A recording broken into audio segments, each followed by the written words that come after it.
राजसत्ताएं सबके लिए सुख का कारण नहीं होती और न ही तो महलों में सदा सौभाग्य वास करता है।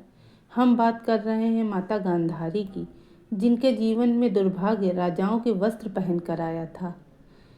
एक दिन उनके पिता के दरबार में उनके लिए विवाह का प्रस्ताव आया। अपनी पुत्री के लिए सुंदर सुयोग्य वर मिल जाए, किसी भी पिता के लिए यह बहुत गर्व की बात होती है। लेकिन यहाँ कहानी बहुत ही उल्टी थी, क्योंकि गांधारी के लिए विवाह का प्रस्ताव जिसके साथ होने के लिए आया था वह जन्मांध अंधे थे। हस्तिनापुर के युवराज धृतराष्ट्र के साथ उनका विवाह होने को था। उनके पिता यह नहीं चाहते थे कि अपनी सुंदर, सुशील और गुणवती पुत्री को वे एक अंधे के हाथों में सौंप दें। लेकिन उस समय हस्तिनापुर इतना शक्तिशाली साम्राज्य था कि उससे दुश्मनी लेना किसी भी राजा की वश की बात नहीं थी।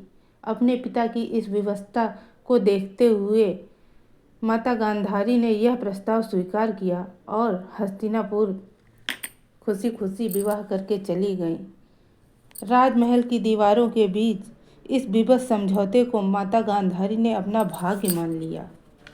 विवाह के पश्चात अपने पति की पीड़ा का अनुभव करने के लिए उन्होंने आजीवन अपने आँखों पर काली पट्टी बांध ली और किसी भी प्रकाश को जीवन भर नहीं देखा। समय के साथ माता गांधारी के 100 पुत्र हुए और एक पुत्री भी हुई, जिसका नाम दुशाला था।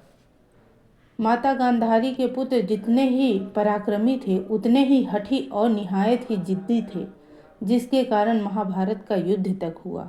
उनके सबसे बड़े पुत्र का नाम दुर्योधन था। पहले उसका नाम सुयोधन था, लेकिन फिर उसके बुरे कर्मों की वजह से उसका नाम दुर्योधन पड़ गया।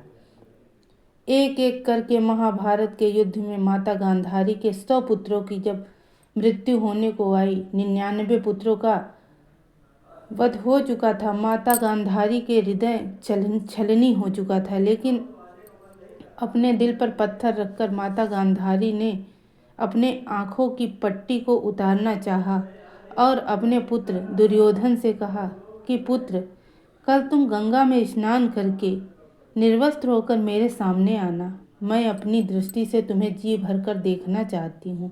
वे जानती थीं पट्टी उतार कर वे जिस चीज़ को प्रथम बार देखेंगी वह वज्र का हो जाएगा। उसमें उनका सारा सतीत्व समाया था। उनकी दृष्टि में उनकी सारी शक्तियाँ थीं। जब दुर्योधन गंगा स्नान करके अपने माता के पास नग्न अवस्था में पहुंचा तो जाने से पहले रास्ते में भगवान कृष्ण से उसकी मुलाकात हुई। भगवान कृष्ण ने पूछा, दुर्योधन कहाँ जा रहे हो? दुर्योधन ने कहा, मैं अपनी माता के पास जा रहा हूँ। भगवान जानते थे कि माता गांधारी बहुत ही सती हैं और उनके गुणों का कोई व्याख्या नहीं की जा सकती। अगर वे दुर्योधन को देख लेंगी तो इसे मारना असंभव हो जाएगा। भगवान ने एक चाल चली। भगवान ने कहा, तुम्हें लज्जा नहीं आती? अपनी माता के समीप कोई युवान भला नंगे होकर जाता है? कुछ तो वस्त्र धारण कर लो। दुर्योधन ने कहा, बात तो ठीक है। उसकी बुद्धि फिर गई। उसने अपनी जंघा पर एक केले का पत्ता लपेट लिया और माता के समीप पहुंचा। माता ने कहा, आ गए पुत्र। और अपने आँखों की जब पट्टी हटाई तो दुर्योधन की जंघा को छोड़कर उसका बाकी शरीर वज्र का हो गया। उसने जंघा पर पत्ता लपेटा हुआ था। गांधारी माता अत्यंत ही दुखी हुई और कहा, यह क्या अनर्थ कर दिया पुत्र। अंत में कुरुक्षेत्र में ब्रह्म सरोवर के पास भीम ने दुर्योधन की जंघा तोड़ी और जिससे उसकी भी मृत्यु हो गई। माता गांधारी की सबसे करुण और बहुत ही ज़्यादा दुख भरी कहानी यह थी कि वे अपने पुत्र के सब हाथ से टटोल कर महसूस कर रही थी और उन्हें देख भी नहीं सकती। उन्होंने भगवान कृष्ण से कहा कि आपके रहते यह अनर्थ कैसे हो गया।